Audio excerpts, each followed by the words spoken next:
people built things for bull markets that do not work in the bear market.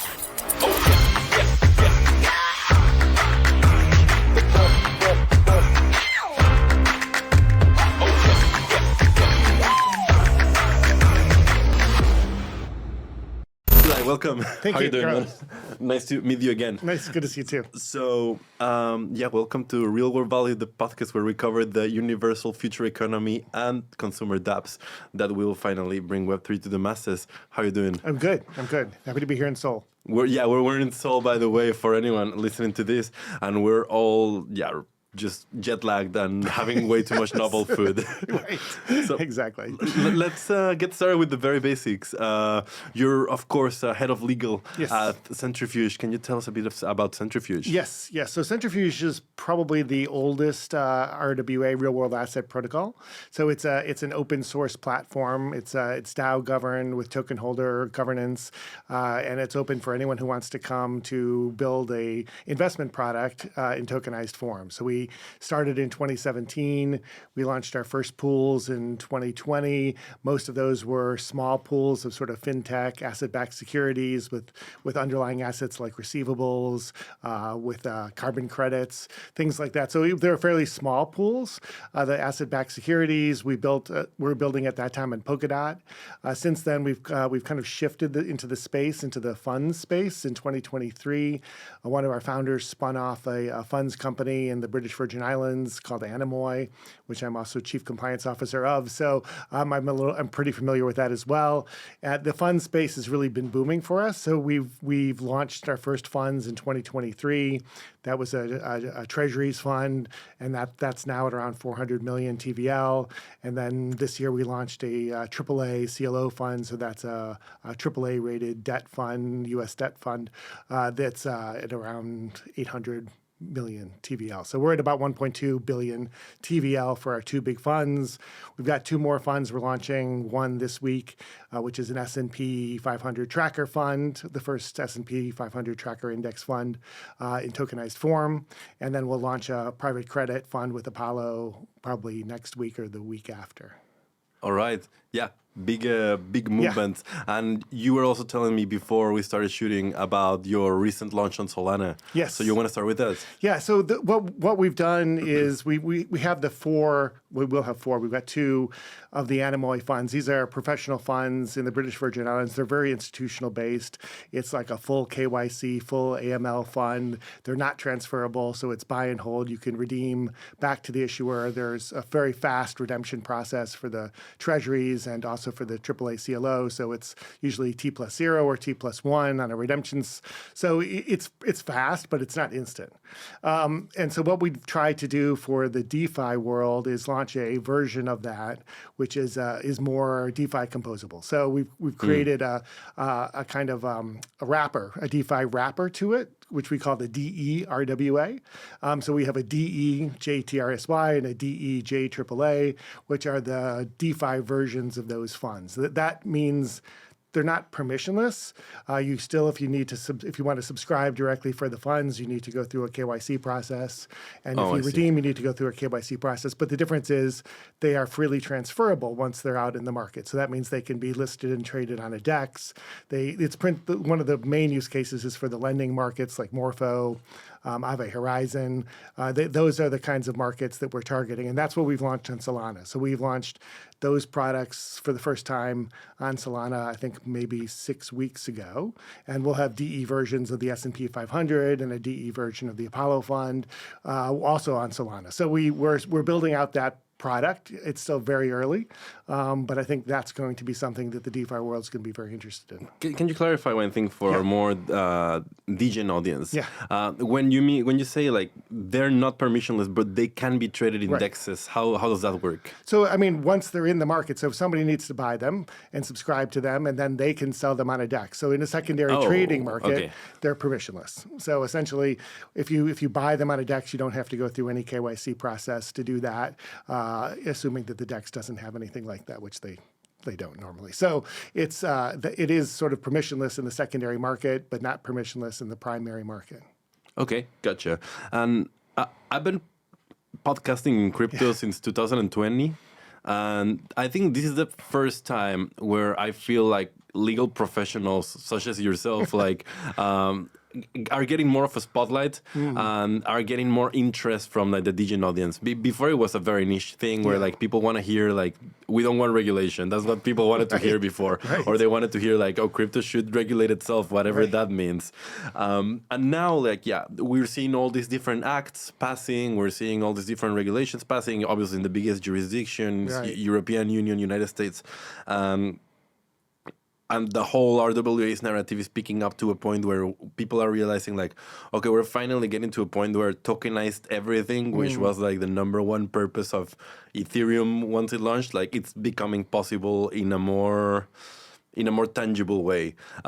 And by the way, like, yeah, because I'm not a legal professional, if I'm just butchering the language at any point, just let me know and correct me if possible. Do you think, though, there's room for legal innovation in the current crypto scene? Or is it very much like just wait for the rules and play by them? No, nobody's doing that. I promise you. No, none of the lawyers in the crypto space are doing that. It's actually, we've been very blessed in the crypto market to have some of the really, really brilliant lawyers that I've ever met in my life. I've been practicing law for more than 20 years. I was in TradFi in-house counsel for almost 20 years. And the lawyers that you find working in the crypto space are the best that you'll ever meet. So, I mean, and the most creative as well. So it's not a space that you come in if you don't have some creativity in your blood, even as a lawyer. So it's people that want to embrace the innovation in the space. They want to embrace the technology, and they need to understand how that fits in with the existing regulatory environments, which is not always an easy thing at all. So the lawyers in the space, I think, for many years have been working hard, and it wasn't that noticeable because, as you say, especially in the big jurisdiction in the United States, they were, they're very antagonistic in the regulatory bodies, actively trying to suppress the market during the last administration. And so it wasn't that visible what everybody was doing. Now you see sort of the results of a lot of the work that had been done in the background for many years in the space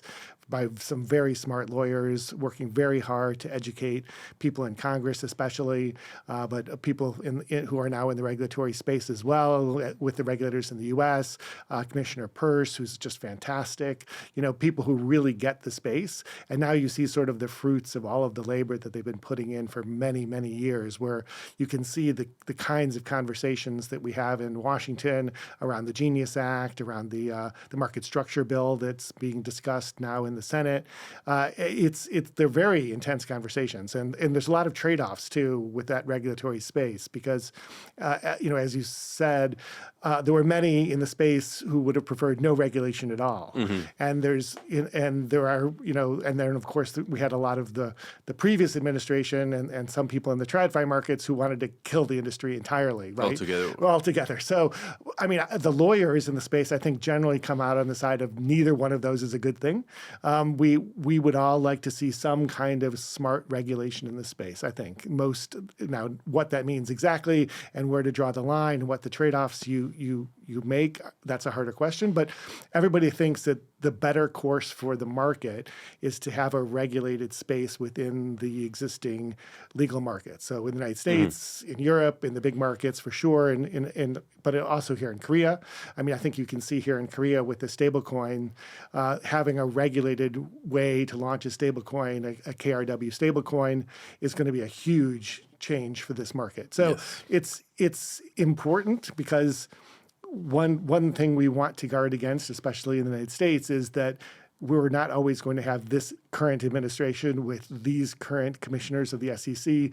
That will change. And to the extent that you can embed things in a legal structure passed by Congress by both parties, that is a way to cause a lasting change to the regulatory environment for the crypto market. And that's really what we want.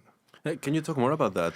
About what needs to happen for these things to be embedded further into the system, and also like to what degree is the crypto industry able to influence that or its adoption? Oh no, I think I think both of those things are happening. So we've already passed in the U.S. on a bipartisan basis the Genius Act. So we now have a regulatory structure, or we will shortly have a regulatory structure for Sorry to regulated cut you off there. stablecoins. Someone was asking me, well, why do we care about the U.S. if we're outside of the U.S.? Most of us.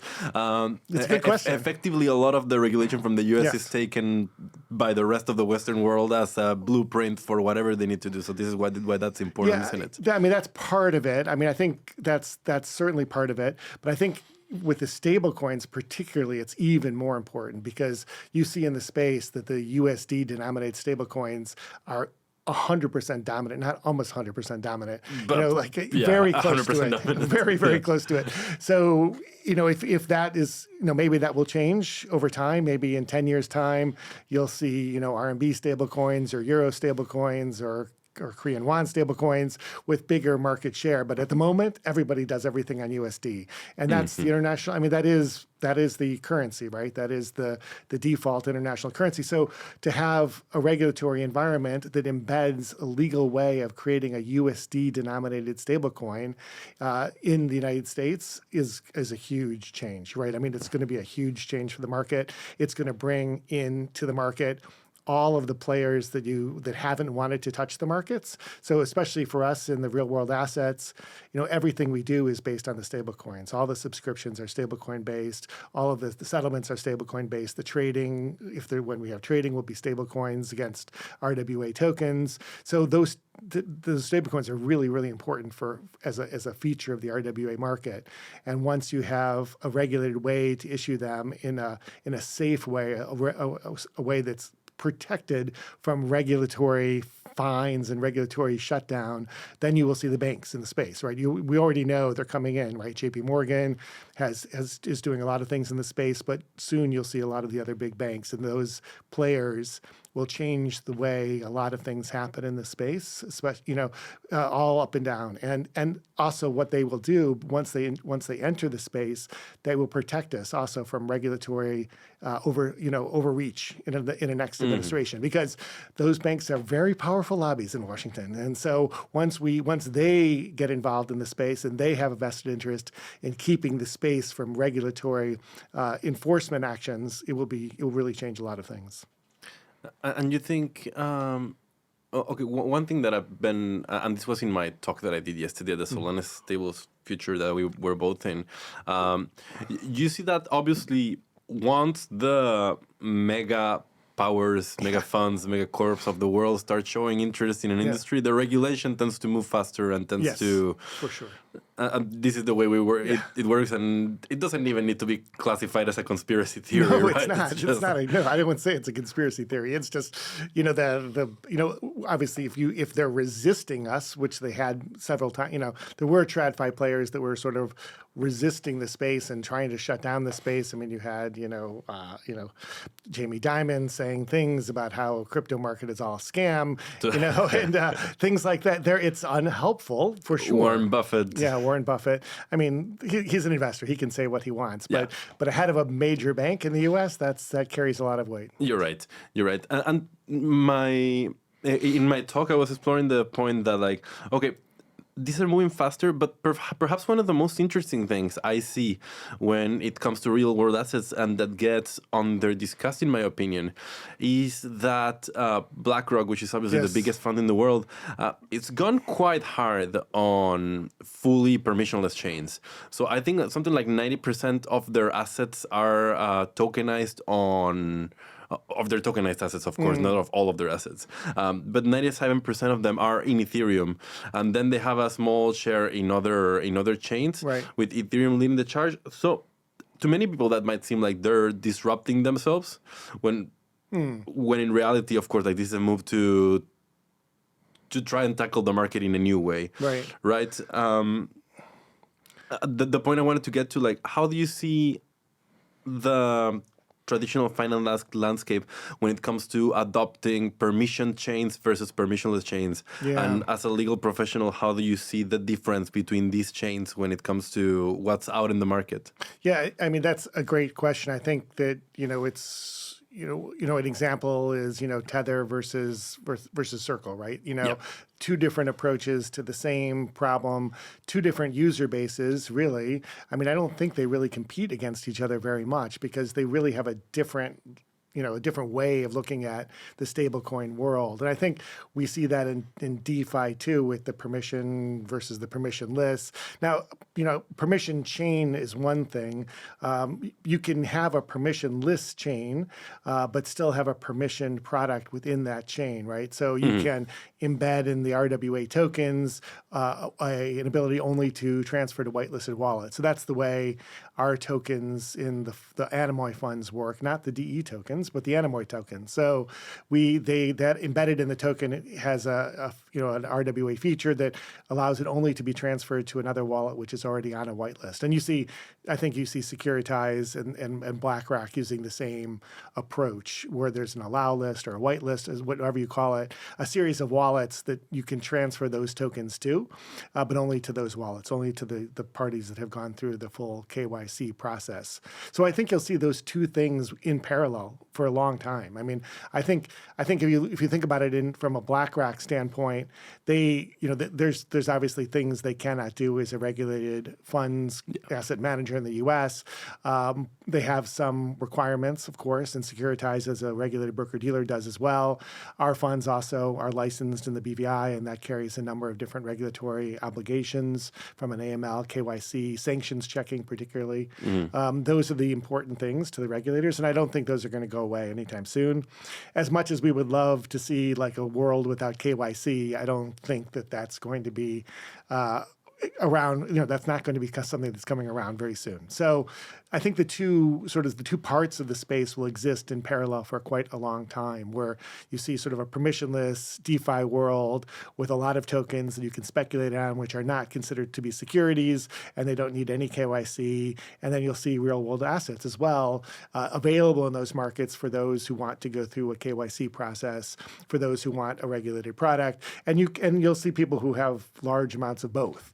I think the big trading companies will always have large amounts of both the RWA and the DeFi crypto coins of whatever they want to use for their looping strategies and for the lending markets. So they have an ability to do a lot of things with those tokens that you can't do with RWA. But then RWA has a lot of features that the other ones don't as well. So it's good. I mean, I think it's good for the market to have lots of available options. And yeah, we talk about this style of doing things. Yeah. We also talk about the D tokens, which are another style. I know X stocks, they also have their own style. Right. What do you think are the most interesting approaches that right now that are in the market? Yeah, I mean, I think the tokenization of equities is obviously a huge topic that's just starting, and it's going to be, that's really going to be with us for a little while. And there's a couple of different approaches. We have, as you said, the X stocks, which are kind of like a derivatives product where they buy the underlying stocks themselves and they hold that in a trust, and you have an interest in the trust, but you don't have voting rights. Okay. You don't have legal rights as against the issuer, not considered a shareholder of the equities company. This is the proper terminology, not the stuff that I see. It's okay. That's what I do. And then you see like the other example, which is a really interesting example, is the Superstate announcement with Galaxy, where they're taking a portion of the shares of Galaxy, of the publicly traded company, GLXY, and they allowing that to be held in tokenized form as a direct interest in the company itself. Now, that carries some issues as well, because obviously there's no composability. There's no way to trade those tokens. And the only way to vote those tokens is to send them back to the broker-dealer that you held them with originally. You can't only get them if you also have them with a regular U.S. broker-dealer. So it's of limited value, but step by step, right? We see the NASDAQ announcement about how they're going to create trading for tokens, and that obviously requires a solution from other providers in the space, DTCC particularly, to make that actually work. And that's not going to happen this year. It's probably not going to happen until the end of next year, as they've said. So, but that will be interesting too. So everybody's taking sort of baby steps forward, as it were, in the tokenized equities market.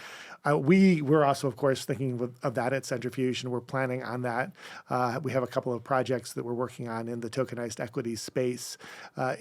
we think that the better approach is the one that Superstate is taking. We've always had investor protection as something sort of very much embedded in everything we do, and we don't think that the derivatives products are as good from an investor protection standpoint. So we want to see actual shares, tokenized versions of the actual shares of the company to give you the actual direct rights as against the issuer, just as you would have in the regular traditional finance markets. And taking a bit of a sidestep, you mentioned from the very beginning that you guys are DAO governed.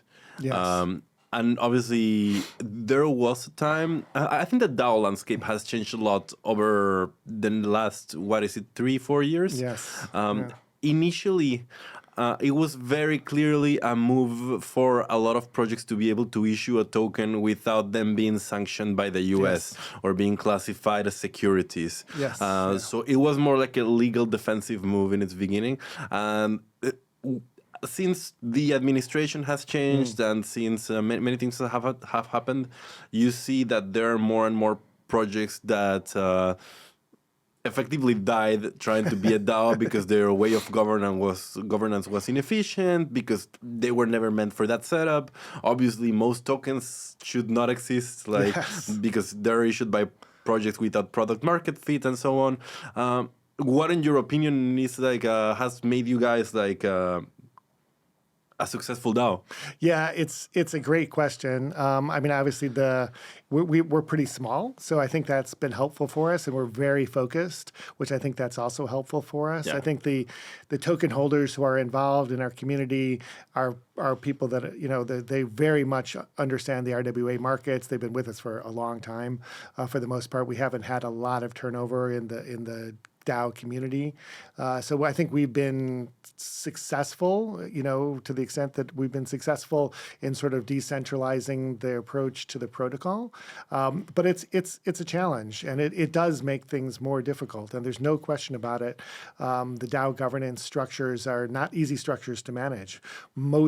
Many of the investors we have in the Anemoy funds are also DAOs, so they have to go through their governance structure. So the biggest investor we have is Sky, maker Sky, and of course everything they do also goes through governance votes. So we're anticipating that they're going to take a position in the Apollo funds that we've announced last week, and that has to go through governance forum votes, of course. So we help them prepare the forum posts. So they have sub-DAOs. They have stars in the sky, and we work primarily with Grove, which is run by the people from Steakhouse, who we know very well and have been working with for a very long time. But it's a number of steps in the process. So you can see why, if you were starting in the space now, would you think about doing a DAO? Would you probably not think about doing a DAO? Most likely not, yeah. Probably not. And as you say, in the U.S. at least, Commissioner Atkins has taken the approach that the decentralization, he called it decentralization theater, which, I think it's maybe a little going too far. We'll see, because the market structure bills, at least some of the drafts of that bill, embed in the concept still of a decentralized protocol. And you see that also in Europe, right? You have the MiCA rules, which they do not apply to DeFi projects. So, but how do you define DeFi, right? Yeah. Can you have DeFi without a DAO? Can you be decentralized finance without being decentralized?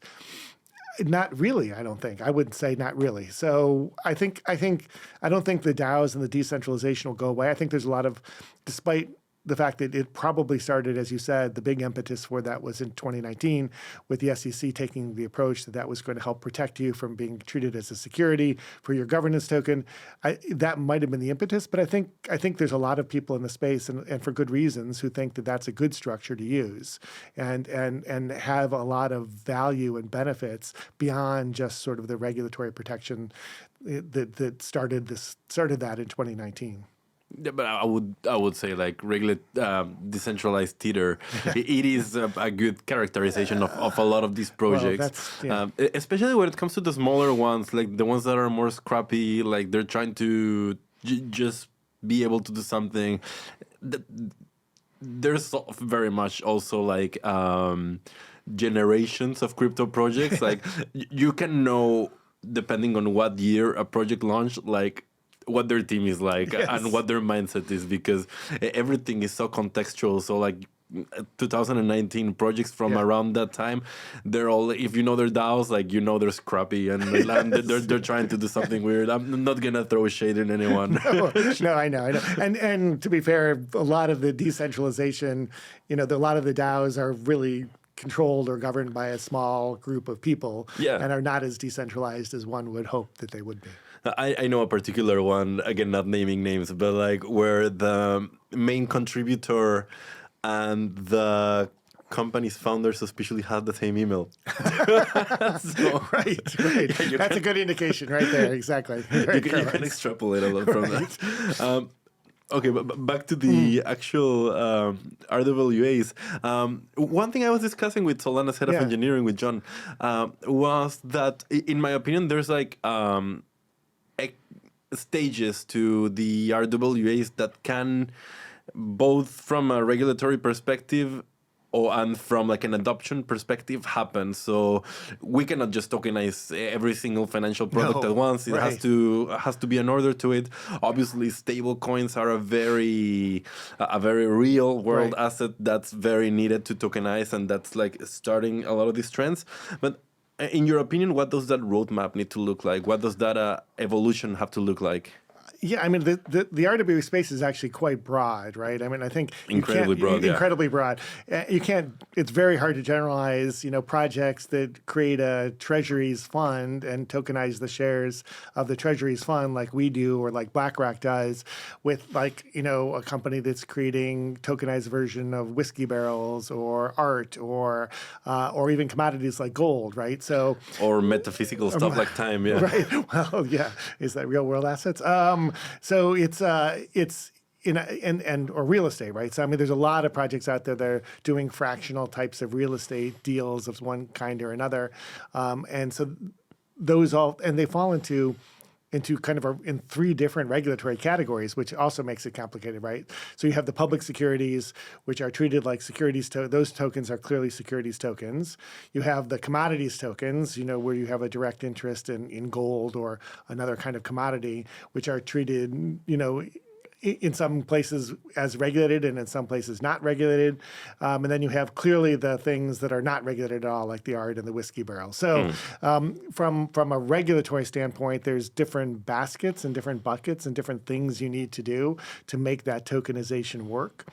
Different ways to link the asset in the real world to the asset on chain. So that's the hard part. That's been the real hard part is making sure that token gives you the legal right to whatever that underlying asset is in the off-chain world, in the real world. Well, but they call it the real world.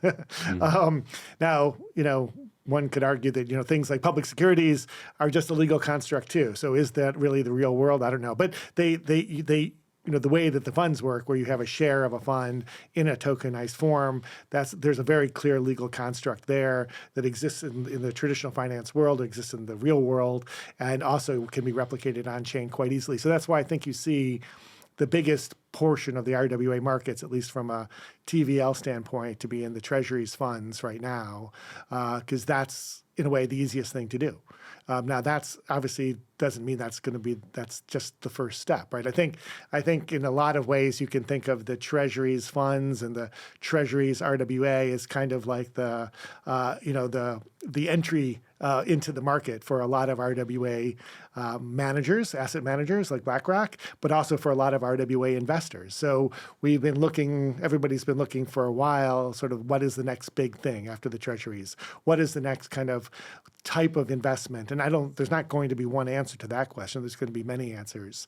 We have our own AAA CLO fund that we launched with Janice Henderson, which has done very, very well in a very short time. But that's one answer to the question. It's not the answer. It's a product that's got a somewhat higher yield than the treasuries, but is still very, very low risk, very high liquidity. So it has a lot of the features of the treasuries market without having just a little bit higher yield. Now, that's one way to think about it.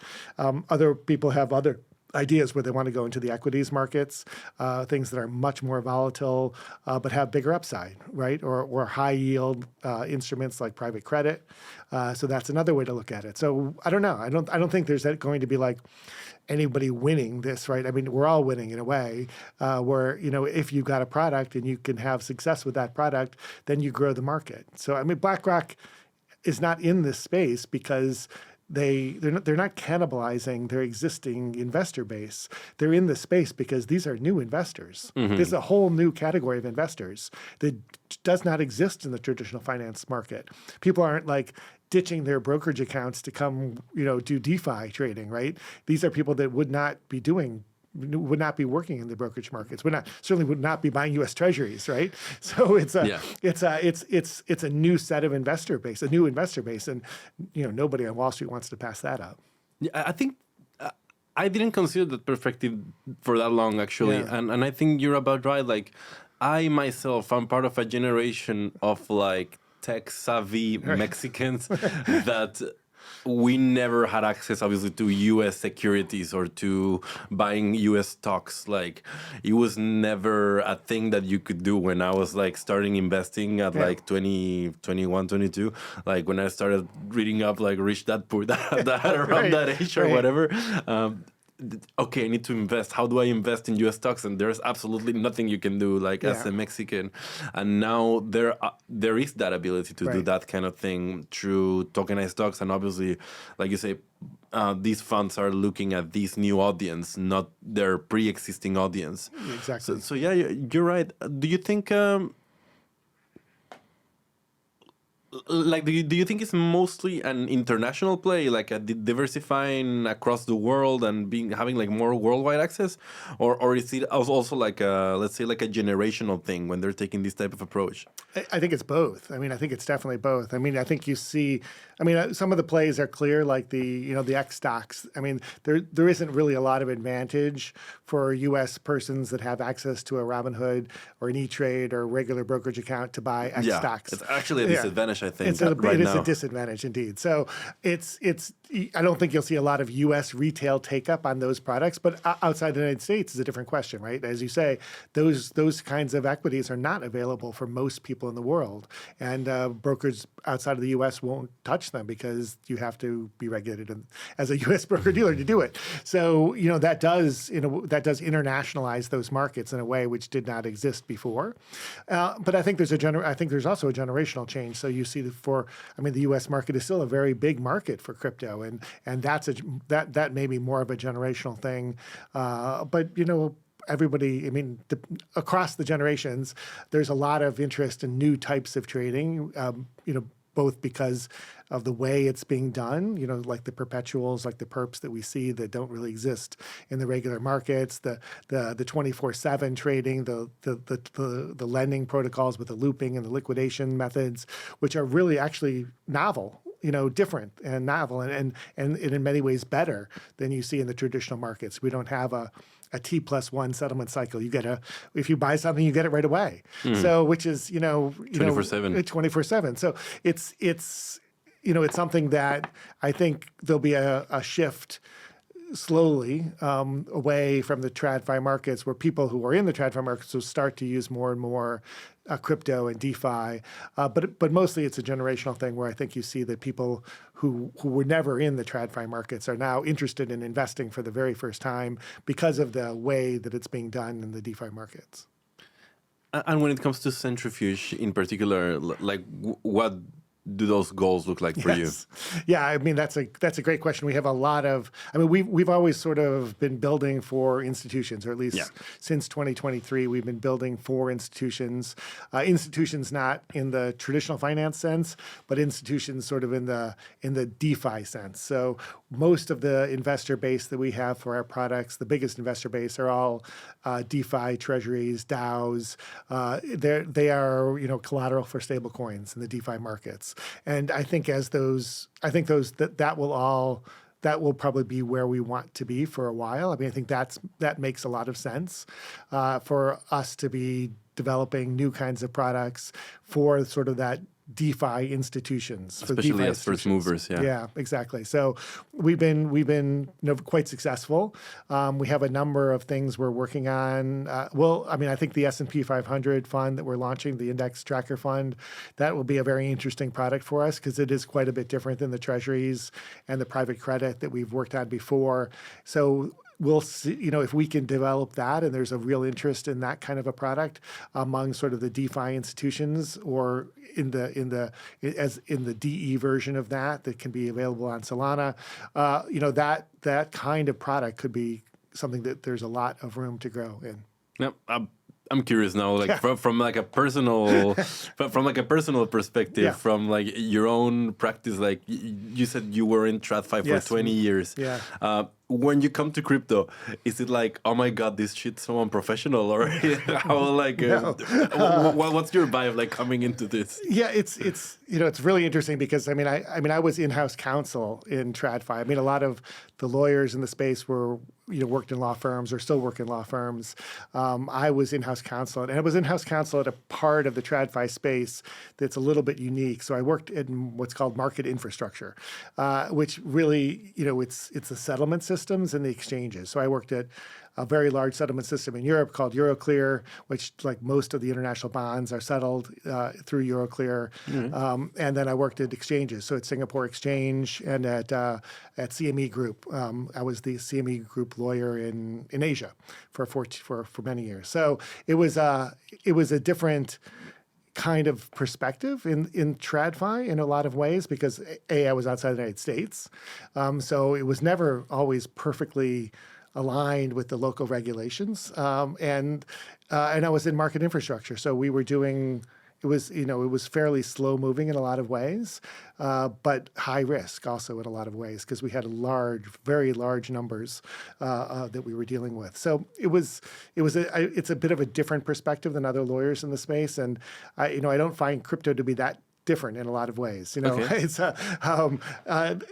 TradFi was never that buttoned down for me. It was never. I mean, people in crypto think, oh, wow, these are all regulated institutions. They do everything right. They check with their compliance every day, but it isn't actually that way. The traders do their own thing, and then they come to compliance afterwards, and you have to go, okay, now what do we do about this? Now what do we do about this? How do we make this look good? Yeah, exactly. And so that happens in TradFi all the time.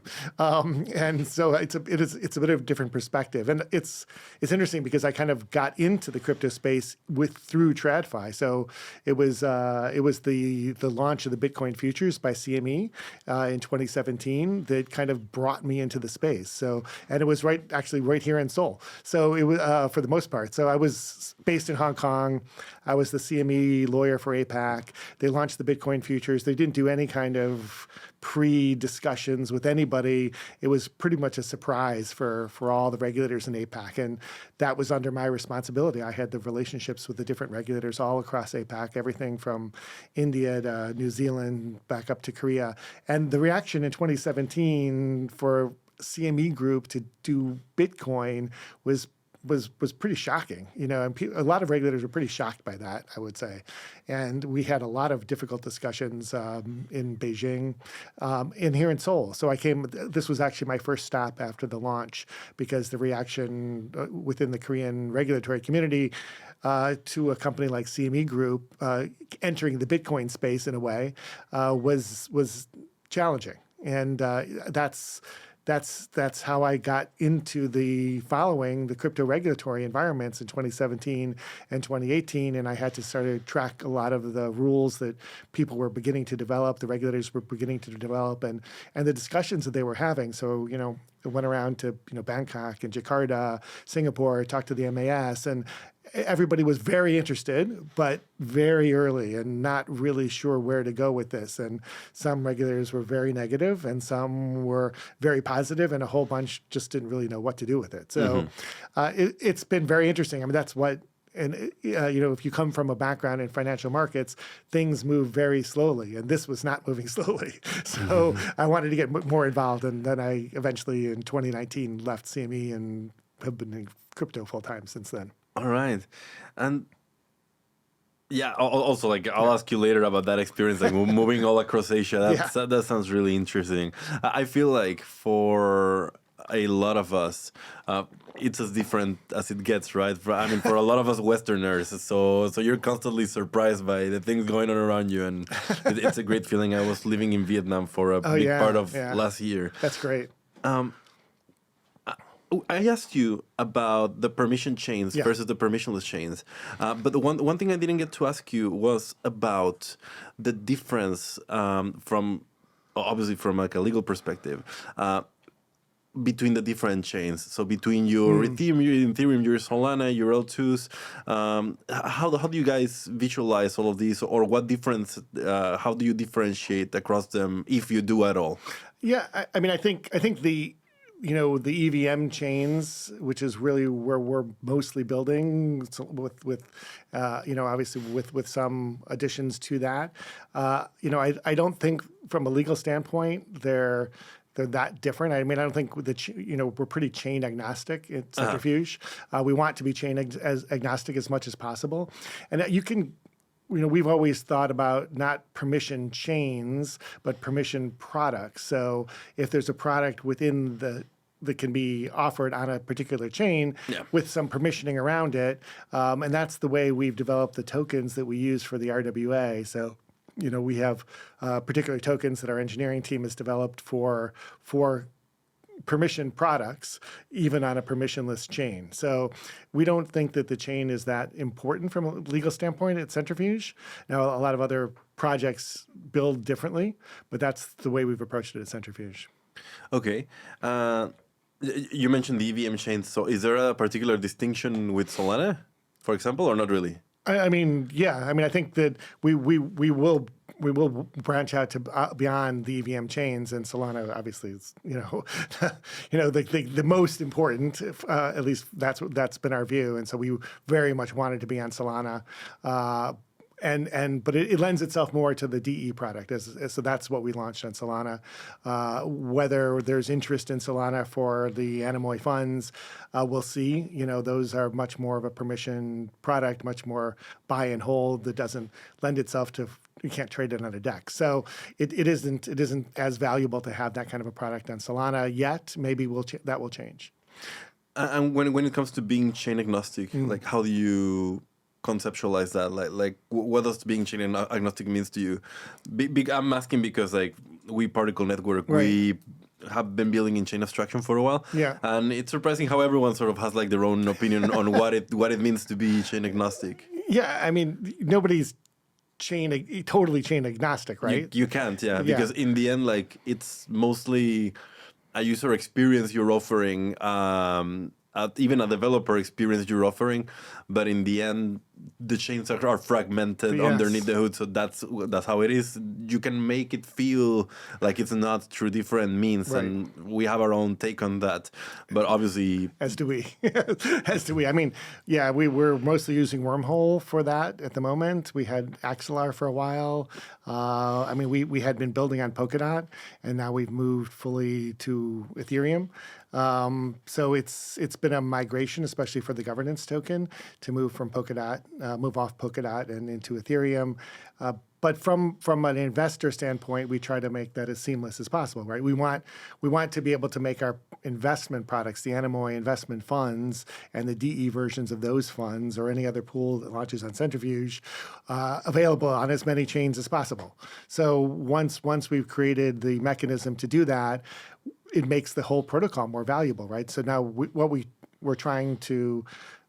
tried to have other products launch on our platform. People who want to come in and create investment products in tokenized form, and the way, because we have already so many chains available through Centrifuge, that makes the value proposition of tokenizing on Centrifuge much better. Right. And for you guys, are you within what Centrifuge does, within through your own perspective, and later maybe we can talk about this from a more broader perspective on the entire RWA field. But what do you consider to be the main risks right now for investors in this market, and for, I would even say, eventually systemically, when it comes to us building this industry? Because I think in the discussion tables that I've been ever since I landed here in Korea. A lot of people have just echoed that opinion that like they don't even understand what the risks are. Yeah, that's right. That's the big, that is the risk, right? In a way, the biggest risk is that nobody understands the risks. Yeah. So it's been, I think it becomes more and more an issue. To be fair, this has been issues in the TradFi markets too. Oh yeah. Famous for blowing up famous, stuff. Right, exactly. And I mean, I worked, in the bond markets in the run up to the crisis, the financial market crisis in 2008 and 9. They were creating all kinds of bond products that nobody understood anything. One of my jobs at Euroclear was to read through the different prospectuses and try to explain to our operations people how these things were supposed to work. And, even as a lawyer with a ton of experience doing that, it was very, very complicated to say the least. And, there were things that I did not understand and it made it very difficult, but so it's not something this is unique to crypto in any way. But I think the main thing that people should be more focused on, and I think they have been much more focused on, is those investor protection risks. I mean, everybody's been very focused on regulatory risks. Are we going to get fined by the SEC? That kind of risk, which, in the previous administration certainly existed, but not for most projects. Obviously they weren't going to go after everybody. It's a big space and most people are building outside the United States. So, that risk was important, but I think the investor protection risks are more important. And, I think people, the great part about crypto and the bad part about crypto are the same. It's, the do your own research, right? Everybody says, do your own research. Well, you actually have to do your own research, right? You actually have to read the documents. And sometimes you have to read the legal documents, which, is hard for a non-lawyer to do. And so I do that. I read all the legal documents. Almost purposefully hard. Almost purposefully hard, yes. That's true. I would say I accept that. I read these documents too. I mean, and the crypto documents, the legal documents you find in the crypto space are like, 100 times better than what you would find in the traditional finance market. Oh, yeah? Yes, at least. Okay. Yeah. So it's people read them and they're like, oh, that's really hard to understand. But if you've read a TradFi, bond offering document, it's much better usually. Okay. So, and often the projects are pretty good about distilling them down into on their websites, to explain what the legal rights are. But you actually do have to read them, and sometimes they're quite clear about where their rights are, and people. Investors need to read that stuff. So I think that's one of the risks. I don't think there's any particular projects that I think are doing things that they shouldn't be doing that I'm aware of. But I think that there are certainly products out there that are not suitable, as they say, for all investors. And so people need to read those documents. And I think that one of the problems we have, and this is also a very typical problem that you find in TradFi from, for 300 years, 500 years, is that people built things for bull markets that do not work in the bear market. Yes. And when everything changes, those things have real problems. I was talking last night about the DATs, and I think that's a category where you can see that that's a great product in the bull markets, but could have some difficulties. Yes, could have some challenges in a bear market. They're very reminiscent, in my personal opinion. This is not Particle Network's opinion. Yeah. In my personal opinion, they're very reminiscent of the 2008 crisis because you see like derivative built up on leverage, built up on derivatives. So you feel I do. I see that too. At some point, yeah. I know. And if you throw the risk taking into the mix, you're... Yes, I know. The high leverage. I mean, that's like another thing about the crypto market, another feature of the crypto market that's both great and also challenging, right? Is the scary. Scary, yeah. Is the very high leverage that you can use. Do you think we're ready for investor privacy? That's a good question. I think I wish in many ways, this is my personal view, not a centrifuge view, but I wish that people were more concerned about privacy. You really should be like, I think people have started getting concerned about it because there's like a couple of videos of people getting kidnapped that have gotten more popular that Yeah. But Eerie. and not just that, but I mean, like all of the AI bots that you find on the web that can like they can mine a lot of data. They're mining a lot of data. I mean, let's not mince words. It's happening. Yeah, I don't know what you do about that. I mean, I think those are bigger questions, from a legal standpoint about what governments will do but it's also the governments that are doing it. So that's scary. I find that a bit scary. The decentralized way of building privacy is very challenging for your profession, because if it works, then it's very hard to regulate it. Like Right. if it actually works, because it's owned by no one, it's got Right. no backdoors. One of my personal experiences was working for a privacy protocol right amid the crackdowns, like Yeah. right around where the Tornado Cash guys Yeah. got arrested. So that made us like, I've always been in marketing departments, Yeah. and that made us like need to talk to a lawyer for everything we wanted to do. That's how I got familiar with how things work a little bit when it comes to crypto and when it comes to trying to be conservative Yeah. and always have like plausible deniability with everything you say. It's I'm glad like we don't need to be like that, because for a while it seemed like it started with privacy, but then it extended to trading, it extended Yes. to investing language, and it effectively handicapped the industry. So But privacy shouldn't be illegal, right? It shouldn't be illegal to make, private, to make chains which are private. People are doing that already, of course, and the banks are doing that with their own private blockchains, and that's not illegal if they're doing it, and it shouldn't be illegal if we do it in DeFi either. So, people should be able to opt into privacy coins if they want to do that, and there should be mechanisms around making sure that it's not being used for illegal purposes, and I think that can be done too. But it's definitely a challenge to definitely a trade-off in terms of for the regulators about what they allow and what they don't allow. especially when the number one like money laundering vehicles are still cash, Yeah, of course. and are still the same ones that will be once Yeah. these solutions are more broadly accessible. I don't think that changes. No. And I think to start wrapping up, I think, like I said, the industry was pretty handicapped, and you've alluded several times through this conversation to the fact that like the current U.S. administration is a lot friendlier towards cryptocurrency. What do you think people misunderstand or misrepresent when it comes to this crypto friendliness that's going on at the moment, or to these times of change that we're living in? Yeah, I mean, I don't know that anybody's misrepresenting anything. I think that everybody has certainly the lawyers have a good understanding of where we are. I mean, I think that the crypto markets, they tend to run, obviously there's a big hype machine out there for a lot of tokens and for a lot of people who like to, pump their bags and whatever, of course.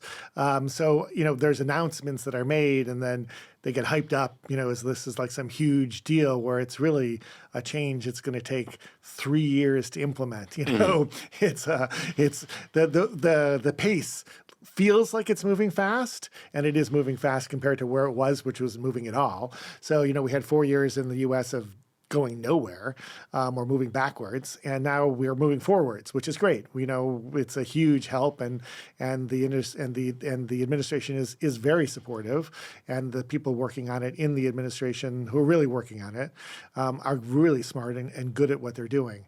So that's big, but it's a it's a big battleship, right? I mean, it's a big aircraft carrier to turn around. You can't turn it around on a dime. It takes a long time, and all of the pieces have to be put in place. So, like the Genius Act is a great example. We have, the Genius Act is announced, it passes, it's signed into law.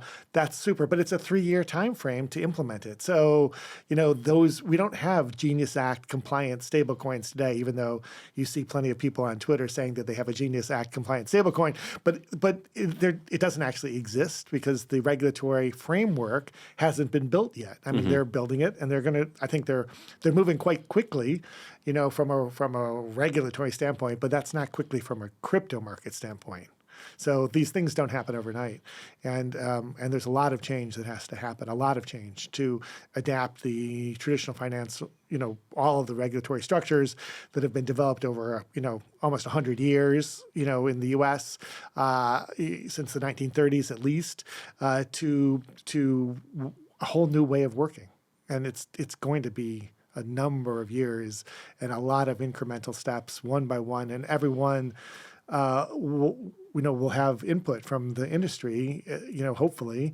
But input from the industry means different things to different people, and everybody will have their own perspectives of how they think it would be best.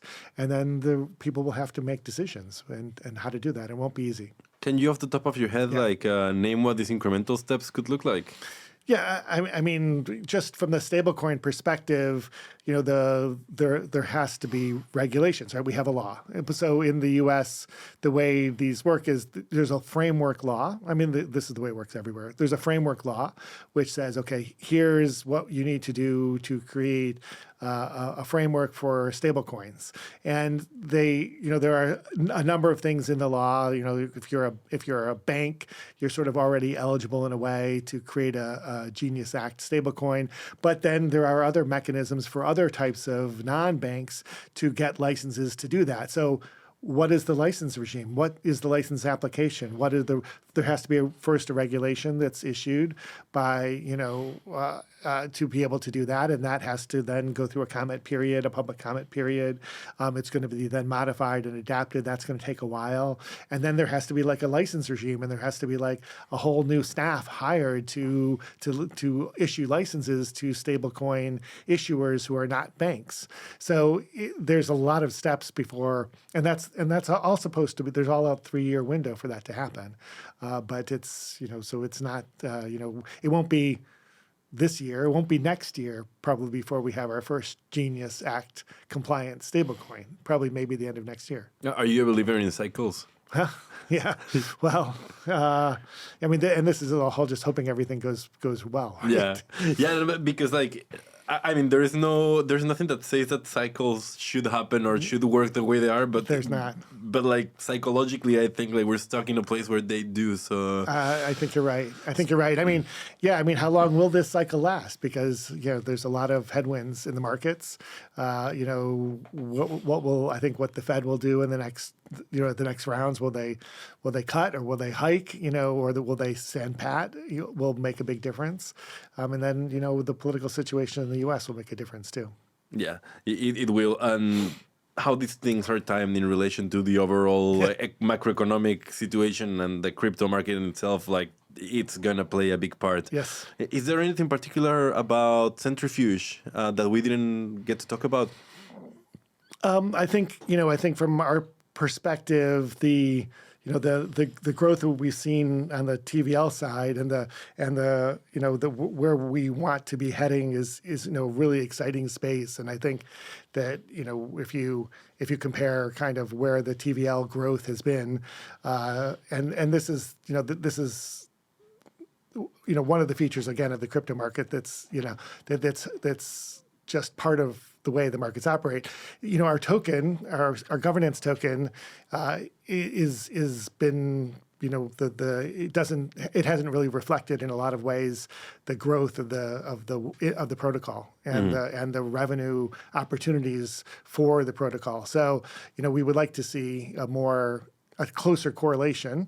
Of course we would, like everybody else would, but and then the sort of the separation between token price and what a particular protocol or project is doing or working on, and the success of what they're working on, seems to be something which the industry, not just us at Centrifuge, but crypto doesn't yet know how to evaluate projects. Yes, basically. That's it. Thank you, Carlos. Thank you. That's a very good way to summarize it.